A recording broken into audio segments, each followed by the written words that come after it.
The sitting Te Partly Maori MPs are mentally deranged ideologues who share deeply disturbing moral defects, including entrenched racism and a psychotic preoccupation with resurrecting a long-dead and defunct feudal society. One of Te Partly Maori's proxies is Eru Kingi-Kapa, or as he's known on social media, Eru from Timu, or if you're me, he's just simply Pumpkin Face. Eru has written what is called an opinion piece about dividing New Zealand's territory into 500-odd microstates.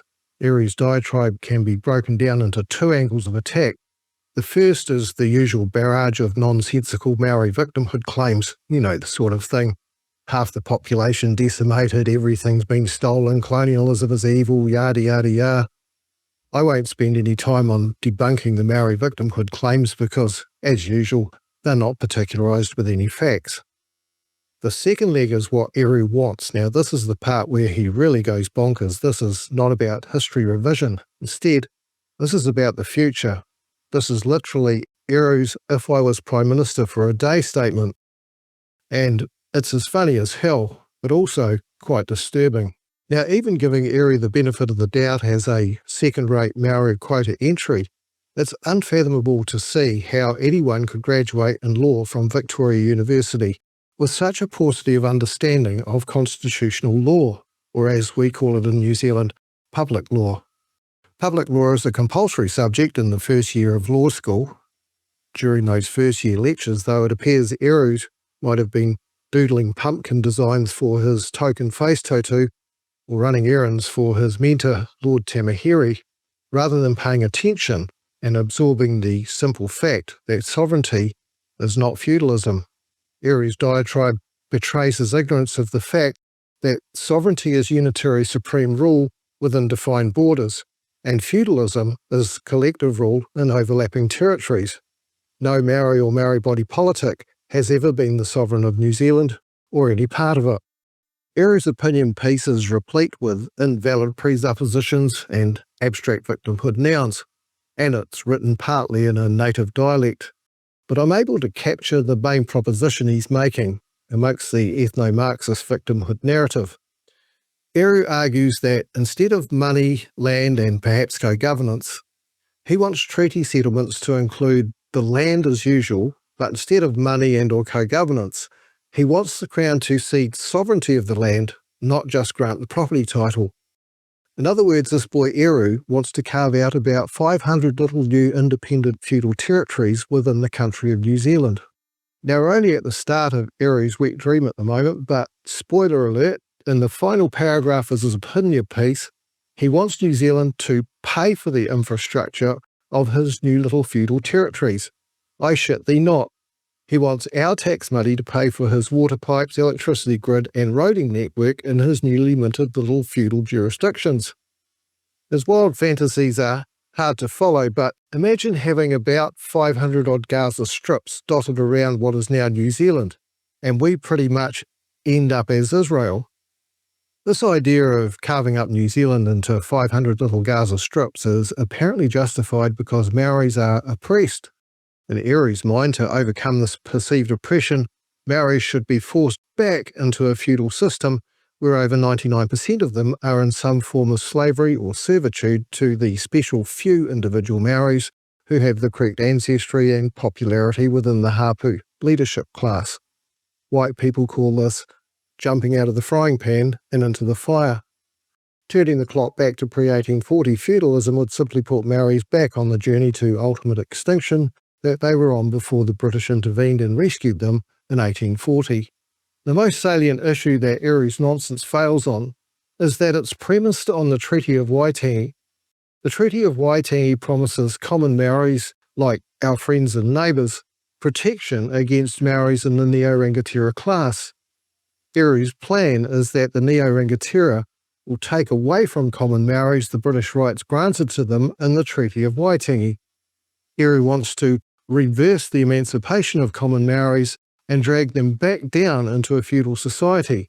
In this feudal society, common Maoris have no human rights, no property rights, and no personal autonomy. And here's another important omission. Eru should explain why he wants to live in a territory beyond New Zealand law. What exactly does Eru want to do that he can't do now under New Zealand law? Does he want to resume slavery or cannibalism? Is he planning to restart Maori trade in shrunken heads? I've often asked this question, what does a Maori want to do that a Maori can't presently do in New Zealand? And that doesn't mean what does a Maori want to get someone else to do for them, or some abstract Joel Maxwell phrase like live their best Maori life. I mean literally, what does a Maori want to do themselves that they can't do because of the law in New Zealand at the moment? Well, I would suggest that if anything can be identified as something a Maori wants to do that a Maori can't do because of New Zealand law, then what that Maori wants to do is probably not something that that Maori or anyone else should be allowed to do. This is the whole problem with Eru's entire thesis. In fact, it's the whole problem with the Maori feudalist movement. At the moment, New Zealanders, including Maori New Zealanders, are better off than they have ever been. They enjoy a free society with second-to-none human rights, full property rights, personal autonomy, and representative government. And that system provides the best social outcomes available in any socio-political system known to man, for everyone, regardless of ethnicity. As far as our socio-political structure goes, we are a representative democracy. We are at the pinnacle of humanity. Eru's proposed feudal society is a significant step downhill from where Maoris are at the moment. And Eru literally wants to devolve common Maoris back into every worst possible social outcome that they could experience. And he expects the Crown, who is duty-bound to protect those he seeks to harm, to agree with him.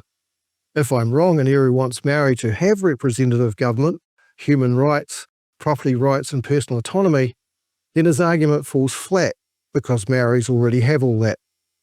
Rather than understood with logic, Eru's kind of reasoning is usually treated with Valium in mental health care. Of course, there's another issue with Eru's little feudal microstates that makes them impossibly dangerous. Every one of them would, theoretically at least, have the right to autonomous foreign affairs and border control. And this could, and undoubtedly would, result in the wholesale importation of military weapons. The last time that the warmongers Ngāpuhi imported military weapons into the territory of New Zealand, they declared war on Maori. They unleashed a campaign of genocide, wiping out up to 40% of the entire Maori population. Now, Eru himself leans into the idea that Ngāpuhi are the largest and most dominant confederation of hapus. You'd be a gullible mug to think that Ngāpuhi, armed with weapons, wouldn't pick up where they left off in 1840. The ancestors of Pui have long thought that they are superior and should rule all of New Zealand. No matter how hard this young lad Eru yearns for his day as Prime Minister, I don't think his wet dreams will ever become a reality. There are simply too many common Maoris who enjoy their rights and freedom. And although many of them are lacking in formal education, the majority, I think, see the Maori iwi feudal movement for what it really means to them, a return to a destitute life of slavery and servitude. Sorry, Eru, but the Crown has neither the treaty authority or mandate to hand over any territory of the New Zealand Islands or abandon its Maori occupants to the greed and excesses of a feudal regime headed by ethno-Marxists like you and your iwi neo-rangatira ilk. The Crown obligations under the treaty include protecting Maoris from people like you, who would take advantage of them if given half a chance. As for your essay title, Eru, the argument for Maori land beyond New Zealand law, you didn't make one.